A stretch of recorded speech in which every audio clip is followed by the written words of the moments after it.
There are endless options when it comes to selecting a right holster for concealed carry. So how can you choose the holster that is right for you? Well, Carrie Lightfoot from The Well-Armed Woman is here to help us answer that question.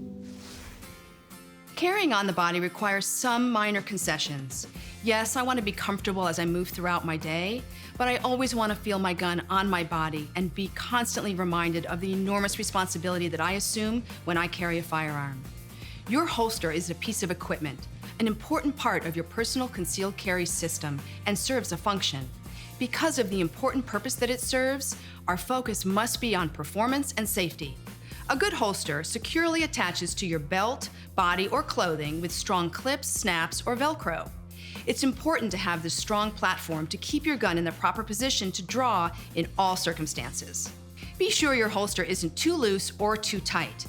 If it's too loose, you run the risk of your gun slipping out during daily activity. If it's too tight, you may have difficulty drawing should the need arise. No matter how you choose to carry, your firearm must always be holstered.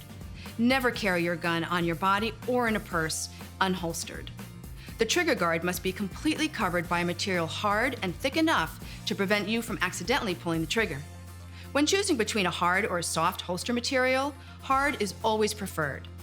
Kydex, a hard thermoplastic, is a common holster material. Leather is another stiff material that is used commonly with holsters and perhaps is slightly more comfortable. Although with time and use and wear, it can lose its rigidity and require replacement. Although hard material is better, you can still safely wear a soft holster. The key is the thickness and stiffness of the material that is covering the trigger guard. If the material is thick enough to prevent you from depressing the trigger through it, you found a good one. If the fabric or lace is too thin, add a trigger guard insert or avoid the holster entirely. And finally, location, location, location. With the variety of locations to carry in, especially as women, we must be careful.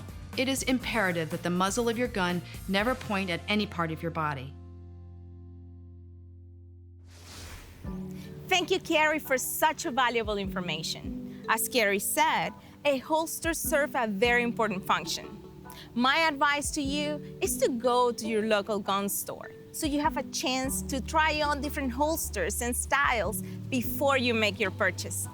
Remember, it has to be concealable, comfortable, but most importantly, safe. I am Gaby Franco, and I'll see you next time in another episode of Tips and Tactics, sponsored by Cabela's Outdoor Fund.